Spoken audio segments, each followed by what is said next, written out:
আসসালামু আলাইকুম এভরিওয়ান, আশা করি সবাই অনেক অনেক ভালো আছেন। বিজি লাইফ অ্যান্ড কুকিংয়ে আপনাদেরকে আবারও স্বাগতম। আমার আজকের রেসিপি দেশি হাঁস বোনা, আস্ত রসুন দিয়ে দেশি হাঁসের বোনা।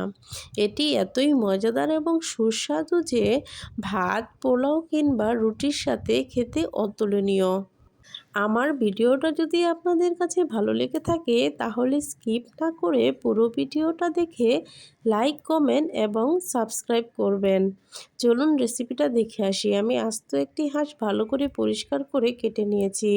এই পর্যায়ে আদা বাটা, রসুন বাটা, পেঁয়াজ বাটা, আস্ত রসুন এবং এলাচ ও দারচিনি পেস্ট করে নিয়েছি।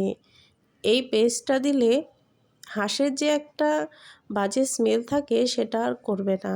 আর এখানে তেজপাতা, এলাচ এবং দারচিনি, এই হলো আমার মশলা। এই পর্যায়ে আমি একটা প্যানে পেঁয়াজ কুচি এবং পরিমাণ মতো লবণ, তেজপাতা, দারচিনি দিয়ে দিয়েছি।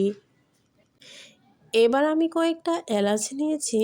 দেখুন, এলাচগুলো আমি ভালো করে ধুয়ে এলাচের মুখটা ফাটিয়ে দিয়েছি যেন ভালো করে স্মেলটা বের হতে পারে।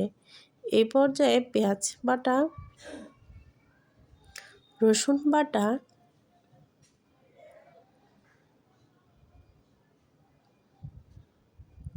এবং আদা বাটা দিয়ে দিয়েছি। এবার আমি একে একে সমস্ত মশলা, জিরা পাউডার, হলুদের পাউডার এবং শুকনা মরিচের পাউডার ও ধনিয়া দিয়ে সামান্য একটু পানি দিয়ে এই মশলাগুলো একসাথে ভালো করে কষিয়ে নিব। আমি মশলাটা খুব ভালো করে কষিয়ে এবার মাংসগুলো দিয়ে দিচ্ছি। এবার মাংসগুলো ভালো করে নাড়াচাড়া করে মশলার সাথে মিশিয়ে নেব।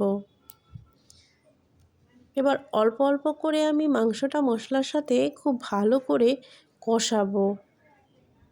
দেখুন, এই পর্যায়ে পানির উপরে তেল উঠে এসেছে। এখন আমি ঝোল দিয়ে দিচ্ছি।